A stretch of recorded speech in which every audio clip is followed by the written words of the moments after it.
Теперь лучше, кажется, да? Да, я вас слышу отлично. И Гуляим, и вас, Бактаголь. Мгм. Отлично. Так, на каком языке будем разговаривать, девочки? Мы планировали на кыргызском, вам как? Мне без разницы. Кыргызча да жакшы. Аябай жакшы болот. Анда кыргызча сүйлөшөлү деп ойлогонбуз. Анткени бул темада кыргызча маалыматыбыз абдан аз. Жана силердин китебиңер менин билишимче биринчи китептерден болуш керек. Ошого силерге ыраазычылыгыбызды билдиребиз. Ошондой жакшынакай китеп жазганыңар үчүн. На русском, пожалуйста, деп атышат. На русском, наверное, мы в понедельник, да, или на следующей неделе тоже будем делать эфир с гинекологом, поэтому следите за нашими новостями, мы попробуем еще провести. Ну, я думаю, в принципе, вы знаете, можно делать смешанно, то есть как бы вести беседу на кыргызском, и если там будут какие-то вопросы, то будем разъяснять, в чем дело. Давайте я буду как-то разъяснять на русском тогда. Давайте, я тоже абсолютно Вот. согласна. Кыргызча кылалы, анан эгерде суроолор болуп калса, орусча жооп бергенге аракет кылып туралы. Макул. Биз кыргызча жасаганыбыздын себебин айттым, анткени кыргыз темада таптакыр эле бул темада маалымат аз, такыр эле жок десек деле болот. Анда тааныштырып кетейин силерди. Бактыгүл Чыныбаева, Кыздар үчүн китебинин автору. Айдина Эдилева, Ойлобот чат-ботунун пиар специалисти. Жана мен Гуляйм Айылчы, Бишкек феминисттик демилгелеринин кураторумун. Бүгүнкү күн жөнүндө кыскача маалымат бере кетейин. Бир аз даярданып келдим. 28 май күнү 2014 жылдан бери менструациялык гигиена күнү катары белгиленип келүүдө. 28 май деп бекеринен аталып бекеринен тандалган эмес, анткени орточо менструациялык күн, менструациялык цикл 28 күн, жана орточо ар бир аялдын менструациянын созулушу 5 күн болуп эсептелинет. Бул орточо көрсөткүчтөр ар бир аялдын 21 күндөн 35 күнгө чейин болуп алмашып туруусу бул нормалдуу бир көрүнүш. Ошого бул орточо көрсөткүчтөр алынган. Айыз дүйнө жүзүндөгү адамдардын жарымысында болгон. Дээрлик бардык аялдардын бойго жетилгенинен баштап 30-40 жыл бою башкача айтканда жашообуздун жарымысын жашап келген бир физиологиялык кубулуш. Баарыбыздын жашообуз кандайдыр бир түрдө, кандайдыр бир деңгээлде менструациялык циклге көз каранды. Ага карата эмне кыларыбызды, эмне кийерибизди, спорттук активдүүлүгүбүздү жана башка нерселерибизди ошого карата пландаштырууга мажбур болуп жашайбыз. Буга карабастан бүгүнкү күнгө чейин 21-кылымда, 2021 жылда адам баласы бүгүн эмес эртең Марска учайын деп жүргөн күндө менструация, айыз деген тема дагы эле табу болуп жүрөт. Менструациялык көйгөйлөр дагы эле чечилбей жүрөт. Жана биз бул темага бир аз өзүбүздүн таалымыбызды кошолу деп, бул теманы бир аз ачып, бул көйгөйлөрдү чечүүгө бир аз аракет кылалы деп, бүгүнкү биздин берүүбүздү баштайлы. Ошого менин биринчи суроом, Бактыгүл, силерге эмне үчүн бул китепти жазууну чечтиңиз, эмне түрткү болду, жана бир аз болсо да китеп жөнүндө айтып бере аласызбы? Негизи бул китепти жазуу көптөн бери эле ичимде ойлоп жүргөн идеям болчу. Анан эң кызыгы бул идеяны экс-президент Роза Отунбаева да ойлоп жүргөн экен да. Анан мен ал кишиден чындап күткөн эмесмин. Мындай нерсени колдойтпу же мындай такыр эле күтүүсүз болду. Бирок мен бул китепти жазуудан мурда мен өзүмдүн окуям жөнүндө дагы, өзүмдүн башыман өткөн нерсе жөнүндө да айтып бергим келип атат. Ушул менструалдык цикл же болбосо этеккир деп коебуз, кыргызча айыз циклы деп коебуз. Мен 15 жашымда келген айыз циклы, анан мен Алыскы Нарын областынан болом. бизде өтө эле табу болчу. Биздин класста 20 кыз окуучубуз, 10 бала, 10 эркек бала окуучу. Анан 20 кыздын эч кимиси мындай мойнуна алган эмес да. Этеккири келип атканчы көрсө 13 жашында келгендерди бар экен, 14 жашында келгендердики бар экен. Анан такыр мындай мен таң калгам да, бул эмне депчи. Мен такыр укпаптырмын, мурда билбептирмин бул нерсеничи. Анан мен ооруп калдымбы деп ойлогом да. Эмне болуп атат депчи. Туура эмес бир мындай же арыктатып алдымбы, же дагы эмне болду деп аябай коркуп, анан эч кимге айта алган эмесмин да менчи. Эч ким мага ал жөнүндө айтып берген эмес. Мен тайнемдин колунда чоңойгом, өзүм жалгыз. Анан тайнем эми картайып калган адам болчу, 70тен ашып калган. Анан ал деле эчтеке айткан эмес. Көрсө ал киши ал нерсе башынан эбак эле өтүп, анан балким унутуп калгандыр, билбейм да. Анан өзүмдүн апам деле эч нерсе айтып берген эмес. Анан мындай таң калдым да. Анан баягы инстинкт деп коет го, аялдык инстинкт болот экен. Өзүмдүн эски кийимдеримден айырып салып, ошолорду мындай колдонуп, анан аларды баягы ал учурда да 90-жылдар болчу, 95-96 жылдары өтө оор экономикалык абал, аябай оор жылдар болчу. Ал маалда биздин түшүбүзгө азыркы гигиеналык пакеттер, тампон деген нерсе кирчү эмес. Анан ошолорду кайра жуучумун да. Анан нарындын суугун билесиңер, -40 болот, кээ -30 болот. Анан кышкысын келип баштады. Меники ушу жаңы жылдын алды болчу да, декабрь болчу менин эсимдечи.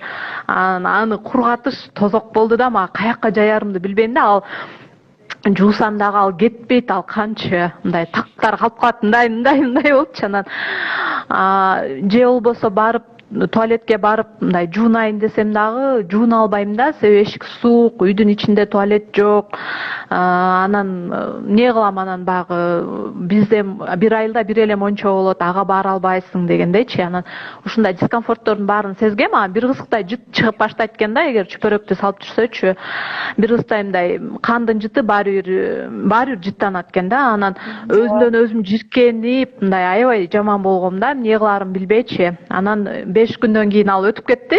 Өтүп кетти деп сүйүнүпчү. Бүткөндөн кийинчи анан кайра бир айдан кайра келди.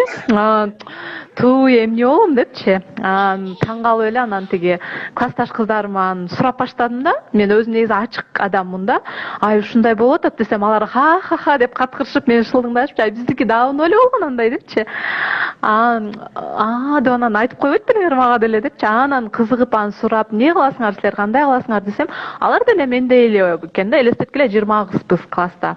А класс, Б класста 40 кыз да, 40 кыздын баары эле ошо мендей мындай башынан өтүп атыптыр да, көрсөчү. Мен жалгыз эмес экем деп сүйүнүп кеттим да. Анда мен деле башкалардай эле экем депчи. Анан негизи ошол маалда аябай кыйын болчу да. Анан эсимде бизге бир географиядан берген аябай жаш эже келген, келип турмушка чыгып келип, анан ал баягы сабак өтүп атат, анан мынтип басып баратса эле, мынтип тамчылап баратат да, мынтипчи кан тамчылап баратат. Анан дөп эле кыздар мынтип калдык да, 10-класс элек да. Анан мынтип эле калсак, балдар кыраап атышат да. Анан тиги эже эсимде мындай кызарып эле аны көрдү, ошо өзүнчө анан юбкасына да өтүп кетти. Анан көрүп эле аны ал кызарып эле, анан ыйлап эле, жаш болчу да, эми университетти жаңы бүтүп келсе керек менимчечи. Анан ыйлап эле ушинтип эметкен аябай эсимде калыптыр да. Мындай каны балалыкта мындай бир түстүү бир мындай аябай жаман бир эс тутумумда калып калган нерсе, окуя болот го. Аябай жаман болгом да. Анан ошонун баары кийин баягы журналистикага баштаганда мен ойлогом да, мен кийин сөзсүз түрдө балдар үчүн китеп жазам дегем да. Китеп жазганда ошо биринчи жазган китептерим, балдар үчүн жазган китептердин биринчиси өспүрүм кыздарга арналышы керек. Өспүрүм кыз өзү ачып алып ичин окуп, өзү эле жалгыз окуп да, ичинен баардык нерсени таап, чачына кандай, мен эч нерсе билчү эмесмин. Тырмагымды кантип алам, чачымды кантип жууйм, кулагым ичи кир болобу, болбойбу, такыр билчү эмесмин да. Ошонун баарын өзүмө кандай кам көрүштү, тамактанышты, этек кирим келгенде эмне кылыш керек экен, кимге айтышым керек экенин, кантип кимден кеңеш алышым керек экен, ошонун баарын мен жазам деп мындай ичимен ойлоп жүргөм да. Анан 2019-жылдын аягында эле ошо Роза Сакыповна мага Женевадан бир китеп алып келдим деп калды да, сага кызык болуш керек деп. анан берди. Ал китеп эме Your Body деген китеп экен. Сенин денең деп аталат. 13-14 жаштагы кыздар үчүн экен. Англисче сонун китеп. Иллюстрациясы менен анан ачып окусам, ошол мен ойлогон нерсенин баары ичинде бар экен да, ирети менен жазылган. Бирок эми баягы ал батыштын окурмандары үчүн арналгандыктан өтө ачык жазылган да. Биздикиндей баягы табуированный эч нерсе жок, баары эле ачык да. Эми мисалы жыныстык органдардын баары сүрөттөлөт, анан бүт коргонуу кандай болот, бүт баары сүрөттөлөт да. Эми анын баарын жазсак бизде кубалап чыгат да, жөн элечи бар жогол депчи. Анан отурдум дагы эмне кылсам дедим да, кыргыз кыздарына айылдагы кыздар уялбай, окугудай бир мындай колуна кармап жүргүдөй бир эмгек жаратайын деп ойлоп, анан текстин жазып, анан текстине мындай сөздөрдү коштум да, ай кокуй деген мындай жөнөкөй сөздөр болот го, ошолорду кошуп, кооздоп, анан иллюстратор издедик. Иллюстраторго эмнени гана айткан жокпуз, аябай конкурс болду. Ал болсо прокладканы кантип тартам дейт да, анан түрдүү варианттарын тарттырабыз. Анан ошол менин башыман өткөн проблемалардын баарын кантип жөнөкөй жолун тапса болот, ошолорду мындай типс деп коет го англисче, эмелерди, кеңештерди, кыска кеңештерди жаздым да. Анан ошол ар бир кеңештин алдына сен өзүңдө болуп аткан бул кылыштан уялбашың керек, тартынбашың керек. Бул баардык аялдардын, баардык кыздардын башынан өтө турган кулуш, сен өзүң денеңен жиркенбешиң керек деп мындай ошондой месседждерди жаздым да. Себеби мен эсимде, мен өзүм денемен аябай жиркенгем да, аябай жаман болгом. Мындай психологиялык жактан өтө чоң мындай эме болгон да. Ал тургай мектепке барбай эле койсомбу ушул күндөрү деген мындай ой кетчү да. Барсам анан жанда агып калса, куюлуп калса, себеби ал жакта мындай эме прокладка жок болчу да. Биз прокладканы мен студент болуп келгенде 2001-жылы биринчи жолу көрдүм да, бияктанчы колума кармап көрүп, ушундай турбайбы депчи. Анан куюлбайт турбайбы деп аябай таң калгам да. Анан ошондо көрүп, анан бул деген комфорт турбайбы депчи. Бул комфорт үчүн да акча төлөш керек экен. Буга мисалы азыр деле көп кыздардын акчасы жетпейт да. Айыл алыс барбай эле, айылга барбай эле, райондорго барбай эле, Бишкектин четинде жаңы конуштагы кыздардын деле абалы эми мындай жыргатарлык эмес да. Алар деле айта албай тартынышат. Ошон себептен алар баягы окуп, билип, арзаны да болот экенин, кандай прокладкалар тандаса болот экенин, пахтадан тигилген прокладкалар болот, анан кайра колдоно турган болот, анан мындай синтетикасы болот деген сыяктын баарын жазып, кантип тандайт анын баарын, размери кандай, ошолордун баарын жазып бергенге аракет кылдым. Атайын бир бөлүм ошол айызга арналды. Анан бир бөлүм болсо эмчекке арналды, көкүрөккө арналды. Себеби көкүрөктү дагы биз кичи кезибизде аябай body shaming деп коет го, аябай мындай эме болгонбуз, мындай кандай десем табу болгондуктан биз мындай жакшы кабыл алган эмес да. Мунун эмчеги чоңоюп калыптыр деген сыяктуу мындай жаман сөздөрдү укканбыз да. Ошондуктан көкүрөктүн чоңойгону деле кадыресе көрүнүш экенин, ошонун баарысын жазып чыктым. Азыр мен офисте болгондуктан китеп үйдө бир эле экземпляры калды менин колумдачы, талап кетишкен. Анан көрсөтөйүн деген, бирок азыр мен офисте болуп атам. Тилекке каршы, эгер ким кааласа мен сүрөттөрүн жиберейин. Феминисттердин деген баракчага да жайгаштырсаңыздар болот. Ойлоботко дагы кийин улам чыгып турат болуш керек, иллюстрациясы менен. Анан мен баракчамда дагы жайгаштырып турам улам ар бир темасынчы. Карап турсаңыздар болот. Негизги идеябыз ошол экс-президент менен дал келгендиктен ал киши колдоп, анан текстин баарын өзү текшерди, өзү карады, экөөбүз отуруп алып кадимкидей кыргыздарга бул туура эмес депчи. Муну берсек туура болот, мындай кылсак туура болбой калат. Муну берсек бул топтун өкүлдөрү бизди кубалап чыгат. Же болбосо буга мындай туура келет деп атып жаралды. Анан негизи эле мен ушул китепти азыр расмий эсеп боюнча 250 000 бала, мигранттын баласы, ата энеси жок жашайт да, ар кимдин колунда жашашат да, расмий ЮНИСЕФтин эсеби боюнча. Анан алардын эми жок дегенде жарымынан көбү кыздар да, анан кыздардын көп эле өспүрүм кыздар да. Анан ошол ата энеси миграцияда жүргөн өспүрүм кыздар да окуса деген аябай чоң тилегим бар да. Алар да окуп, үйрөнүп, ошо кандай туура колдонуш керек, жеке гигиена, кантип туура подмываться тетет деп коет го кыргыздарчы. Ошо мындай жөнөкөй тил менен жазып бердим да, эгер чайнекке суу даярдап ал, жылуу суу даярдап ал, эгерде сенин үйүңдө кранда суу акпаса, ошол чайнекти көтөрүп алып барып дааратканадан жуунсаң болот, бирок сөзсүз түрдө жылуу болсун, суу жылуу болсун деп. Же болбосо чайнек жок болуп калса баклажкага куюп алсаң болот деген сыяктуу мындай кыргыз коомуна керектүү, кыргыз кызы мындай таба ала тургандай типстерди жаздым да. Азыр бул китепти бир жерден тапса болбойт деп түшүндүм, туурабы? Же аны дагы Жок, азыр сатылып атат. Роза Отунбаеванын Демилгеси фондунда өзлөрү да сатып атат. Анан раритетке дагы китеп дүкөнгө чыгарышыптыр, бирок канча сомдон экенин билбейм. Мен негизи менин колума бир 10-20 экземпляр тийген, баягы автор катары беришкен. Анан аны болсо баягы жакындарым баары талап кетишти да. Азыр менде жок, бирок мен өзүм сатпайм да. Ошо өзү китеп агенттери бар аякта. Аябай жакшы экен алардын системасы. Алар өздөрү сатышат. Баасы деле өтө деле кымбат эмес. Мындай калың китеп, ичи иллюстрациялар бар, сүрөттөр бар. Ошол мисалы прокладканы колдонгондон кийин аны кантип бүктөш керектен бери сүрөттөдүк. Кантип бүктөш керек, кантип аны пакетке салыш керек, анан кантип аны утилизация жок кылыш керек, каякка салыш керек, каякка салбаш керек. Ошондон бери баягы жазып чыктык да. Анан мындай сүрөттөр менен коюпчу. Ошо тапса болот, аябай кызыктуу. Анан мисалы дүкөнгө барганда кантип тандаш керек өзүнө ылайыктуусунчу, ошону да жаздык. Анан негизи эле ошол менструация, айыз уят эмес экенин, бул кадимки кубулуш экенин, кадимки эле ар бир аялдын башынан өтөрүн жаздык да бул китепте. Биздин коомубуздагы проблемалардын бирөөсү кээ бир кыздар сизде болуп эле келгенге чейин бул кубулуштун бар экенин деле билишпейт. Анан азыр жакшыраак болуш керек, бирок азыр деле билбеген кыздар көп экенин угуп жүрөбүз. Менин бир аз статистикам бар. Ошол статистиканы окуп берейин деп атам.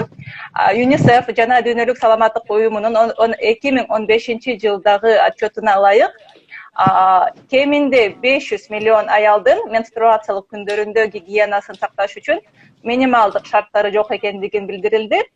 Азыр сиз айтып кеткен үйдөгү туалеттери жок, дааратканалары эшикте, суусу жок деген проблема биздин Кыргызстанда аябай чукул турат. Индияда 12% аял гана менструациялык гигиена каражаттарын колдоно алат экен. Африка өлкөлөрүндө 10% кыздар айыз күндөрү мектепке барышпайт экен, анткени алардын менструациялык гигиена каражаттары жок болгону үчүн үйдө калууну чечишет экен. Жалгыз гана өнүгүп келе жаткан өлкөлөрдө эмес, өнүккөн өлкөлөрдө деле ошол проблема бар экен. Великобританиядагы бир информагентствосуна карата кээ бир кыздар дагы деле азыркы күндөрү бул прокладка тампондордун ордуна ар кандай чүпүрөктөрдү колдонуп, кайра деле бул күндөрдө мектепке баруудан тартынышат экен. Кыргызстандагы статистиканы таптым. Natstatkом, UNICEF, USAID жана ЮНЕСКО уюмдарынын жасаган отчетуна карата орточо 7% аял менструация күндөрүндө жумушка, окууга же башка коомдук иш-чараларга баруудан тартынышат экен. Эң чоң көрсөткүч Талас жана Жалал Абад областарында. Ошол областарында дээрлик 13%га жакын аял, респондент аял менструация күндөрүндө окууга же жумушка баруудан тартынышат экен. Жана ошол эле отчетко караганда 80% аял бир жолу колдонулуучу менструалдык гигиеналык каражаттарды колдонушат экен. Демек 20% адам сиз айткандай чүпүрөк, анан кандайдыр бир эски бирдемкелерди колдонуп, ошолорду колдонууга мажбур болушат экен. Ошондой бир статистикабыз бар экен. Жана менин суроом, сиздин оюңуз боюнча бул статистикадан тышкары биздин аялдардын, жаш кыздардын айыз учурундагы эң чоң проблемасы кайсы? Менин оюмча ошол эң чоң проблема эле бизде мындай маалыматтын жоктугу да. Анан маселен ошол жаш өспүрүм кызга энеси деле көп учурда эне менен кыздын ортосунда диалог болбойт да биздечи. Балким энелер бизде кыргыз аялдар өтө күчтүү го, мындай жумушта көбүрөөк болушат, же болбосо үй жумуштары менен көбүрөөк алек болушат. Үйдө отурган аялдын деле аябай чоң түйшүгү бар да. Анан бизде ошол эң чоң проблема, эне, кыз, ата, баланын ортосунда диалог жок да. Мисалы ата деле баласына жыныстык жетилүү тууралуу айтып берсе кандай жакшы болмок, кандай мисалы коопсуз жыныстык катнаш же болбосо менструалдык, мисалы кыздардын менструалдык ушундай күндөрү болот деп баласына айтып берсе, балким эркектерде деле кыздарга карата мындай шейминг деп коебуз го, кемсинтүү же болбосо шылдыңдоо болмок эмес да, менимче. А бизде андай нерсе жок.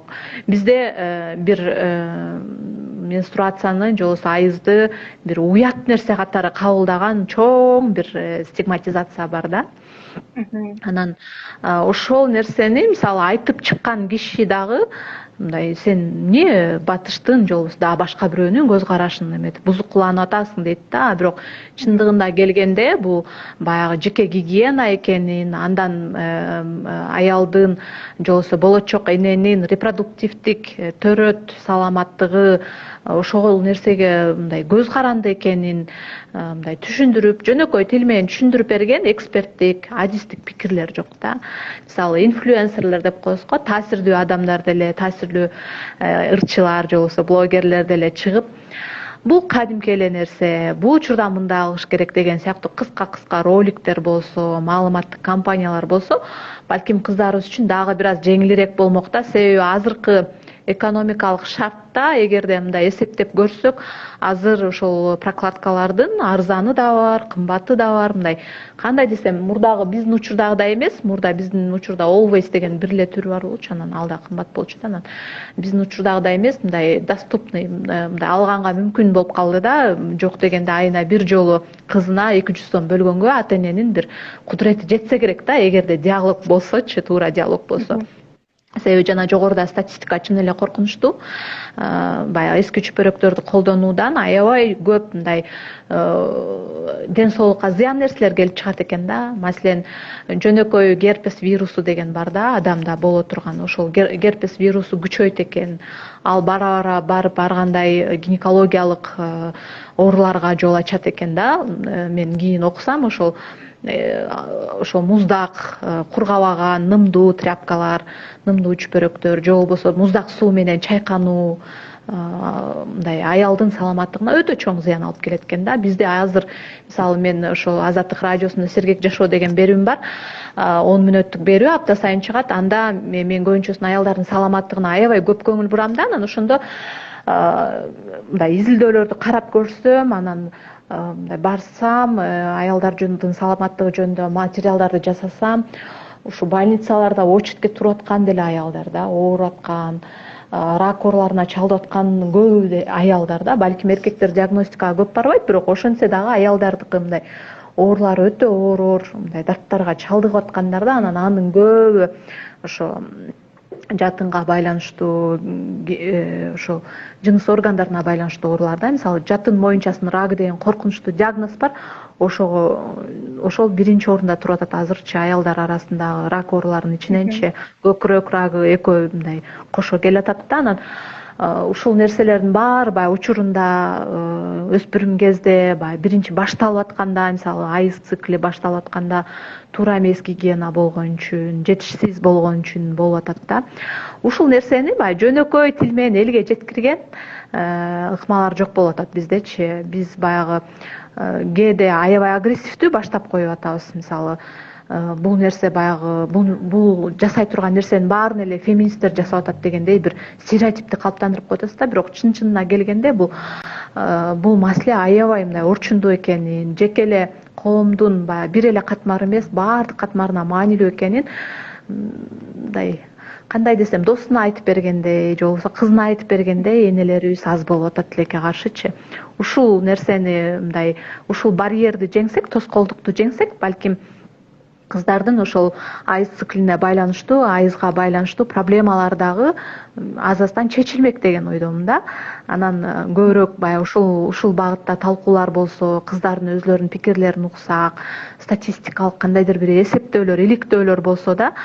Маселен мен 2018-жылы кызым, менин чоң кызым азыр Америкада студент, Германияда колледжде окуучу, анан барып калдым. Анда ал 16 жашта эле, колледжин көрүп кетейин деп барсам, колледждин дааратканасына кирсем, мындай коробканын ичинде түрдүү нерселер туруптур да, прокладка, тампон, баары туруптур да. Анан мынтип таң калып, бирөөнүкү кобул унутуп койгонго деген ой кетти да. Чоң коробканын ичинде турат да. Анан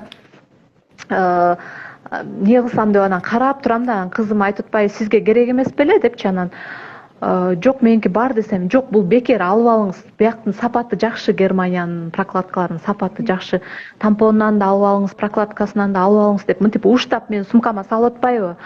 Анан ай кой, уят, тиякта камера болсо уят болот, кой эми бул эми Кыргызстандан келип эчтеке көрбөгөн эме го деп айтат депчи. Мен мындай баягы кыргыздын өзүнүн эмеси бар го, менталитетичи. Анан ошентсем, жок апа, канчалык көп алсак булар ошончо сүйүнөт депчи, биз сатып албайбыз дейт да. Аякта ошо мурда эле кирген экен, колледждердин ар биринде ошондой коробка болот, баары камсыз кылган, тим эле ашып ташып турат да, каалашыңча алсаң болот да. Ар бир дааратканасына кирсең, ошо шарттар түзүлгөн, биделер коюлган, жуунгангачы. Анан ысык суу баары бар, эми албетте аякта жакшы да өнүккөн, бизге салыштырып болбойт. Бирок ошентсе деле биз баягы локалдык түрдө мектептерде балким акция кылыпчы, ушундай университеттерде балким акция кылсак болот да. Университеттердин жатаканаларында мисалы ошол эле кайрымдуулук уюмдар болобу же волонтерлор болобу, ошондой гигиеналык каражаттарды чогултуп, анан баягы бекер акция деп коюпчу, анан түшүндүрүп да, мына кимге канча керек болсо ошончо алсын депчи. Мисалы бизде деле кээде офисте мына аялдар арасында тилектештик болуп калат, мындай ай меники башталып калыптыр, шашып калдым, кимде бар депчи сүйлөшүп анан алып бири бирибизден колдоно калабыз да. Ошол сыяктуу бир environment деп коет го, чөйрөнү түзүп алсак, аялдар бири бирибизге ишенген чөйрөнү да, анан ушул нерсенин баары акырындан жоюлса керек да. Бирок ал үчүн менимче ошо биздин, журналисттердин, блогерлердин, таасирдүү адамдардын ролу чоң да. Аялдар аялдарга жардам бербесе, бул проблеманы чечүүдө эч ким жардам бербейт да. Тиги Индиядагы акысыз жанагы эме жасап, прокладкаларды жасап тараткан эркек чыкпайт биздечи. Билесиңерби? Велосипед менен тараткан. Жок, укпаптырмын. Анын ролиги тим эле укмуштараган, ошол сыяктуу бизде эркектер андай өлүп баратса чыкпайт. Андай нерсенин баарын биз өзүбүз башташыбыз керек да. Аялдардын тилектештиги, баягы эгерде бирөөнүн баягы мектептен айызы келип калса, ошол мектептин санитарын өзүнүн ичинде бир куту болсо даярчы, анын ичинде баягы прокладкалар болсо, жүгүрүп барып андан сурап ала калгандайчы. Себеби мектептен деле, айылдагы мектептерден дүкөн алыс, барып сатып ала албайт, же болбосо чүпөрөктү каяктан табат, мектептенчи. Менин эсимде бир жолу 10 класстан республикалык олимпиадага даярданып, Нарын университетине бизди камап койгон, ошо мектеп окуучуларын даярдангыла депчи. Анан же чыга албайм да, анан айызым келип калды да, эмне кыларымды билбейм да. Ага турган болуп атат да, себеби жанымдагылардын баары эркек балдар, олимпиадага даярдангандарчы. Анан эми агып кетсе эмне болот дедим да, тиякты карадым, биякты карадым, ашыкча эч нерсе жок жанымдачы. Сала калганга же эч нерсем жок. Анан ал учурда мен 17 жашта болсом керек, мындай санаганды деле билчү эмесмин да, кайсы календардын кайсы күнү келет, 28 күнүнөн кайталанабы, кайталанбайбы, такыр билчү эмесмин. Анан баягы дароо эле келип калгандай эле сезилчү да, мындай күтчү эмесмин, такырчы мынчасында келет деп. Анан эмне кылсам деп тиякты карадым, деги эчтеке таппайм, же кагаз таппайм, эмне кылсам. Анан карасам, тиги досканын четинде мындай бир жана досканы биз тряпкалар менен сүрчү элек го, бор. Ошол туруптур да, аябай чоң экен да. Анан аябай сүйүнүп кеттим да, акырын барып жарымын айрыдым да, анан барып туалетке барып салып алып, анан кычышып атат, атышып атат, айла жок да. Ошондой бир мындай трагедиялуу учурлар болгон. Азыр ойлосом аябай эле чоң мындай трагедия болгон экен да. Мен болсом аны баягы кичинекей болгон үчүн, өспүрүм болгон үчүн, уят деп эч кимге айта албаганым үчүн жеңип кетиптирмин да. Учурундачы эгерде ошондо мугалимге айтып ушундай болуп атат десем, балким мугалим жардам бермек да. А мен китепте ошонун баарысын жаздым да. Силер эгерде кокус кабилет ушундай келип калса, сөзсүз түрдө мугалимге айтышыңар керек, биринчи барып суранышыңар керек, мектептин санитары болсо суранышыңар керек депчи. Анан ошо мектептин директорлору бизде көбүнчө аялдар да, класс жетекчилери деле аялдар. Ошондой бир провизия деп коет го, мындай запасы болсо да, сумкасында болобу же класстын ичинде болобу, аябай жакшы мындай ыңгайлуу шарт түзүлмөк да. Менин оюмча ушундай мектептеги көйгөйлөрдү чечүүдө да. Силердин оюңар боюнча бул ата энелер эмне деп, азыр биздин ата энелерибиз балдары менен сүйлөшө албайт, мындай. Бул сиз айткандай бир уят деген тема, секс жөнүндө, менструация жөнүндө, жетилүү жөнүндө бул темаларды мындай биздин көп эле ата энелерибиз такыр сүйлөшпөйт балдары менен. Эмне деп сүйлөй алышат, эмне деп башташ керек бул диалогду, кандай деп бир эне катары кандай бир кеңештерди бере алмаксыңар? Мен эне катары өзүм жеке тажрыйбамды гана айтып бере алам. Себеби менин кызым өтө мындай феминист, ашыкча феминист кыз, аябай мындай аялдардын укугу десе тим эле мен да таң калам да, бул каяктан чыккан мынчалык депчи. Мен деле андай түшүнүктү берген эмесмин, бирок баягы канчалык кыз окуса, билим алса, ошончолук баягы түшүнүгү кеңейип отуруп, адам укугуна, анан гигиена болобу, кайсы тармакта болбосун баягы маалыматты алат экен да. Анан мен кызыма баягы 9 жашынан баштап эле түшүндүрүп баштагам да.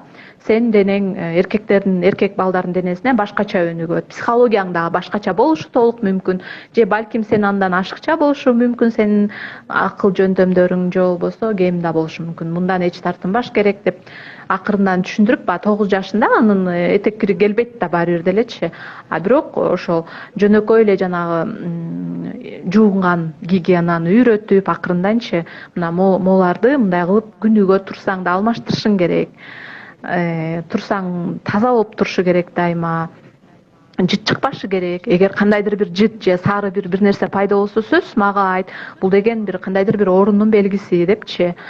Азыр көп кыздарда мындай гинекологиялык оорулар бар да. Анан ошон сук тийгенден болот, ар түрдүү болот дейм алчы. Анан ошонун баарысын мындай айтып турчумун да. Анан 11-12 жашында уже мындай айта баштадым да, мындай айыз деген бар, ушундай цикл болот, бул кайталанат, ушундай эркек мисалы жумуртка клеткалары жаңыланып турушу керек деп. Анан китептерди сатып алгам, анатомия боюнча, англисче сонун китептер бар, мындай My Body деген сыяктуу, же болбосо Human's Body деген сыяктуу, адам денеси деген. Анын ичин ачканда мисалы кыздын денесинин ичин ачса, там ичинде жатындын сүрөтү болот, анан жатын кантип жаңыланып турат, ошонун баарысын мындай иллюстрацияланган да. Анан ошону отуруп алып чогуу окуп, кел мону окуп көрөбүз, кызык экен давай депчи. Анан ошентип үйрөткөм чоң кызыма. Ал мындай сөз жок эле үйрөнүп эле окуп чогуу үйрөнгөндүктөн кичик кезинен баштап мындай ага жаңылык деле болгон жок да. Анан менструациясы келгенде айтып эле мага ачык элечи, апа мага мындай керек болуп атат, алып бериңиз деп элечи. Ошондой болду. Азыр менин кичүү кызым 7-де. Ага болсо ошол эле китептерди алып алгам, ошол эле китептерди акырын отуруп алып баягы brain washing деп коет го, мээсин жууп атам да, акырынданчы. Анан өткөндө анан ага мен 4 жашында жанагындай иллюстрация, анан pop-up деген китептер болот, мынтип бир эмесин органдын ичин ачса, анын ичиндеги нерселер мынтип майда болуп чыккан, сонун англисче китептер бар да, тилекке каршы кыргызча жок андай китептер, бирок бизде да чыкса сонун болмок да. Менин кыялым эмкиде ошондой китеп чыгаруу да. Анан ошол китепти ачып алып көрсөтүп да, кызым карасаң деп, анан мага аябай кызык болду да. Мага бир жолу айтып атпайбы, апа мен сиз мени кандай мындай уят сөз айтты да, покакали что ли депчи, ушундай сөз айтты да. Анан мен жок деп, ал андай эмес, ал процесс андай эмес десем, анан кандай дейт да. Анан кел отур мынакей бул китепти карасаң деп, анан тиги баягы эме бар экен, ичин ачса эле боюнда бар аялдын сүрөтү бар экен, бала кантип жатат, бала каякта жатат, ал тиги прямая кишка менен байланышы барбы жокпу, баарын мындай сүрөттөп берген жери бар экен. Айтып, ох мен таза эле жерде жатыптырмын деп атпайбы.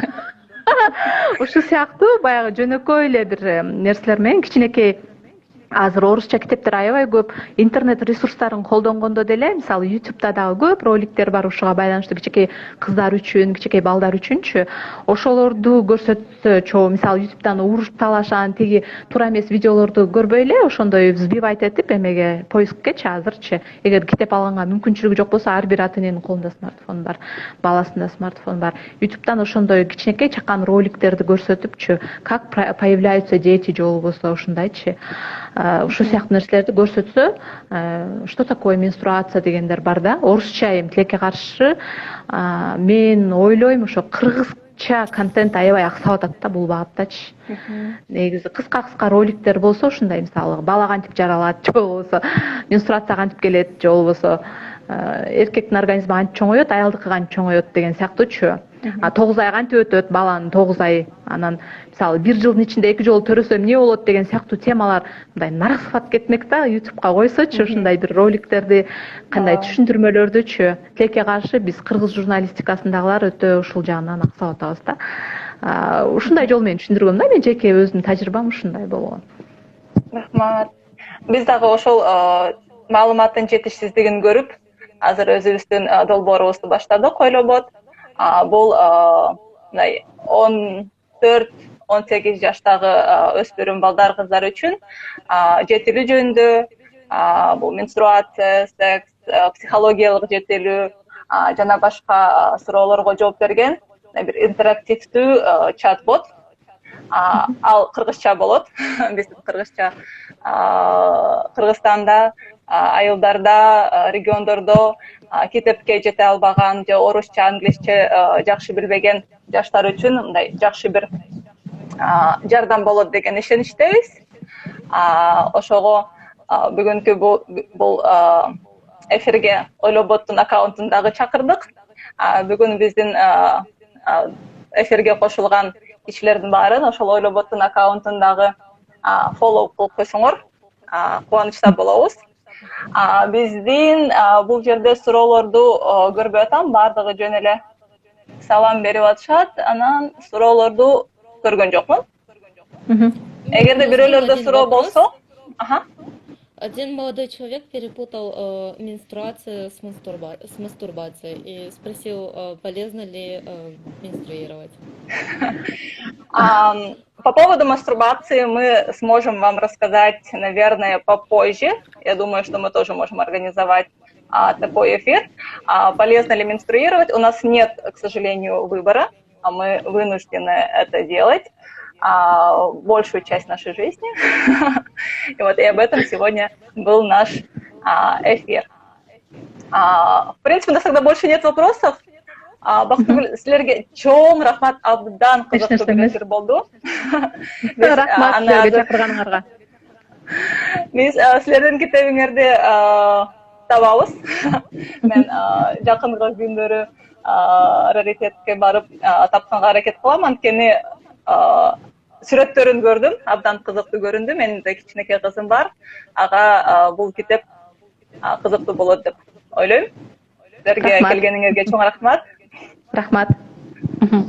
Спасибо вам, коллеги, большое. Да, Бактыгуль, мы обязательно продолжим наши беседы, и мы будем дальше развивать вообще половое воспитание и двигаться в этом направлении. Я думаю, у нас небольшое, мы, наверное, смутили наших вообще зрителей, кто подключался к эфиру тем, что мы выступили на кыргызском. В следующем, я думаю, в следующих будем предупреждать. Мы постараемся, учесть, будем предупреждать и будем еще использовать другие платформы. В общем, было здорово вас обеих услышать. И Бактыгуль, ваша история просто душераздирающая. Знаете, это не только моя отдельная история. Мне кажется, мое поколение, которое выросли в 90-х годах, не знаю, как они выражают, там крутые 90-е, лихие 90-е, да, или до этого, которые жили, наши мамы тоже страдали этим, и наши бабушки тоже страдали этим, и они жили столетиями, так же, как и мы. Получается, это не только была моей проблемой на тот момент, это была такая общая проблема, да, И мне кажется, вот распространение прокладок вот, одноразовых, это только после 2000-х годов у нас началось. И поэтому это, не знаю, это не только... У каждой женщины, у каждой девушки, которая выросла в 90-х, в 80-х, у них будут еще хуже, еще такие ужасные истории, чем мои, да. Вот. Спасибо большое за приглашение. Даже сейчас в наших селах, как вот я сейчас посмотрела по статистике, 20-30% не используют одноразовые прокладки, и в школах нет туалетов. В сельских школах, вот школа, в которую ходит моя дочь, она просто не ходит в туалет, потому что в него невозможно ходить. У нас то же самое было, да. Тем более подмываться и менять прокладки. То есть это не приспособлено совершенно для личной гигиены.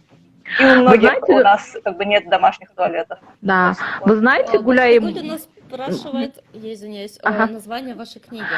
Китептин аталышын айтып койгулачы дейт. Китептин аталышы кыз китеп. Жөнөкөй эле кыз китеп деп аталат. Бактыгүл Чыныбаева кыз китеп деп Google'га жазсаңар чыгат болуш керек негизи. Сүрөтүн биз пост кылып чыгарып коёбуз эртең. Рахмат. И вот насчет туалетов хотела еще добавить, да, вот сейчас, после, не знаю, более чем 20 лет прошло, как я окончила школу, да, мне до сих пор в кошмарах иногда снится вот сельский школьный туалет, да, как я мучилась туда, не могла ходить, там двери открыты, там везде вот антисанитария. И вот недавно же Сорос, по-моему, сделал исследование, да, насчет сельских туалетов, или ЮНИСЕФ, не помню, там они сделали такую статистику, там вот тот ужасная вот ситуация, все равно сохраняется у нас до сих пор, да, есть. В 70% у нас в сельских туалетах антисанитария, ужасное условия, так что нам надо расти. И нет дверей. Нет дверей, да. Это в было вообще туалетах нет дверей. Я боялась, когда кто-то зайдет. Да. Кошмар. А в некоторых туалетах нет даже стенок по бокам. То есть, если там несколько человек, вы просто друг друга видите.